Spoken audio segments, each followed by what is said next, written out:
कभी कभी जब जीवन में मुश्किलें आती हैं तो इंसान को अपने आप को खोजने का मौका मिलता है।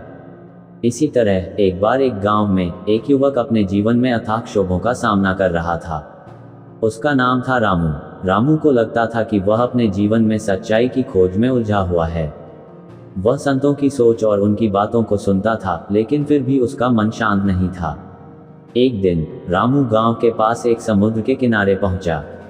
वहां बैठकर समुद्र की लहरों को देखते हुए उसके मन में एक सवाल उठा, क्या है सच्चाई? तभी उसने एक बुजुर्ग आदमी को देखा जो समुद्र के किनारे पर बैठा हुआ ध्यान में लिप्ता था। रामू ने उस आदमी से पूछा, आप क्या कर रहे हैं? बुजुर्ग ने मुस्कुराते हुए जवाब दिया, बेटा मैं सच्चाई की खोज में हूँ। रामू को ये समझ में नहीं आया। उसने पूछा, सच्चाई? आप उसे कहाँ ढूंढ रहे हैं? बुजुर्ग ने कहा, बेटा सच्चाई हर जगह होती है, हमें बस उसे ढूंढने की निश्चितता और समर्थता की आवश्यकता होती है। रामू ने उस बुजुर्ग के शब्दों से कुछ सोचने लगा। उसने समझा कि सच्चाई का पता लगाने के लिए उसको अपने अंदर की आवाज़ को सुनना होगा। वह उस बुजुर्ग के साथ कुछ समय बिताया और फिर अपने घर की ओर चला। उसके दिल में एक नई उम्मीद और नई ऊर्जा का आभास था। इस घटना ने रामू के जीवन को एक नई दिशा दी। उसने समझा कि सच्चाई का पता लगाने के लिए उसे अपने अंदर की आवाज़ को सुनना होगा और उसी आवाज़ की सुनी जाएगी।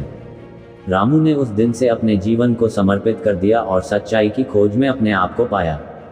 कहती थी एक बार की बात, राम नाम बोलने के लिए सबसे अधिक जोश रखने वाले संत रविदास जी एक दिन वन में भ्रमण कर रहे थे। उनकी आत्मा में गहरा संवाद चल रहा था और उन्होंने आसमान की ओर अपने संगीत का अद्भुत श्रुति सुना। एक छोटी सी लड़की उन्हें ध्यान से देख रही थी। उसकी नज़रों में आदमी जैसे हो उसके वास्तविक रूप को छोड़कर उनकी आत्मा के अंतर को देख रही थी। रविदास जी ने उस लड़की के संगीत के रस को महसूस किया और उसके पास गए। क्या नाम है तुम्हारा बेटा? रविदास ने पूछा। मेरा नाम गौरी है महाराज, लड़की ने उत्तर दिया।